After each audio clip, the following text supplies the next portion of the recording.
Hello, and welcome to the Rangroo's unit of the week. And today we are taking a look at the Swedish STRV 103C. So the STRV 103, or otherwise known as the S-Tank, was developed in the 60s for the Swedish army to pretty much be a main battle tank, and this tank would be the Swedish main battle tank for the entirety of the Cold War. Now you may notice that the STRV, it doesn't have a turret at all. It is a main battle tank with a fixed frontal gun, very reminiscent of your old World War II tank destroyers, but there is a very good reason for this design decision.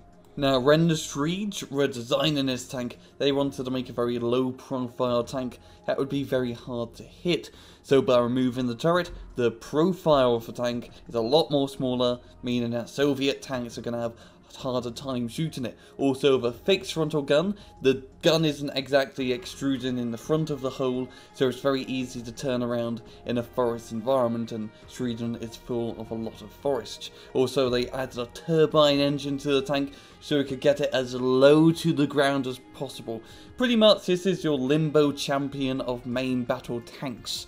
In game, the STRV 103C is an 80-point Swedish main battle tank.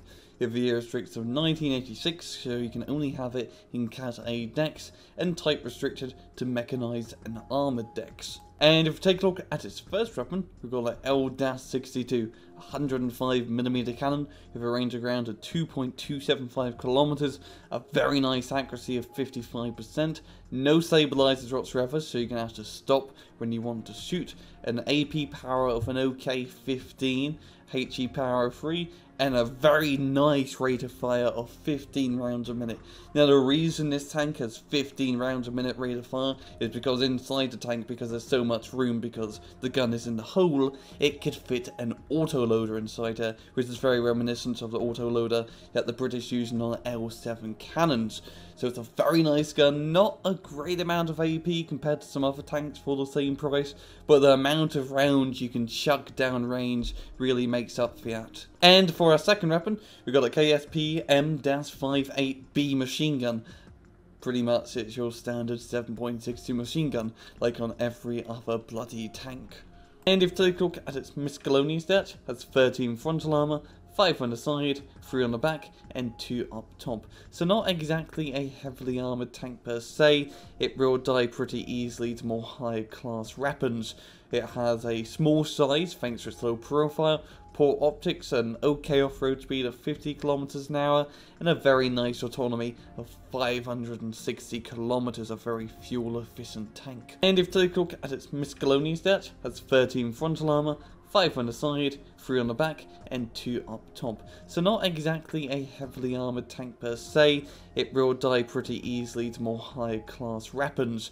It has a small size thanks to its low profile, poor optics, an OK off-road speed of 50 km an hour, and a very nice autonomy of 560 km, a very fuel efficient tank. In battle, the S-Tank really excels in close quarter combat engagements thanks to its fast firing gun. Inside a forest you can outgun and outshoot T-72s and T-64s just thanks to the rate of fire, and at that close of a range your armor penetration doesn't really matter too much.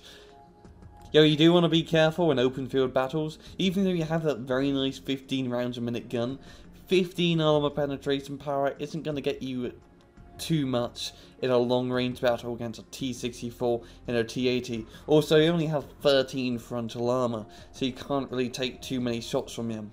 So just as long as you keep the S-Tank in a close quarters environment, not let it get too exposed in the open field, it will serve you quite well. And remember, you can't really go too wrong with 15 rounds a minute going down range at enemy tanks. But hey, that's all I have time for. This has been another Rangroo's Unit of the Week. Hope you guys enjoyed the video, and most importantly, take it easy.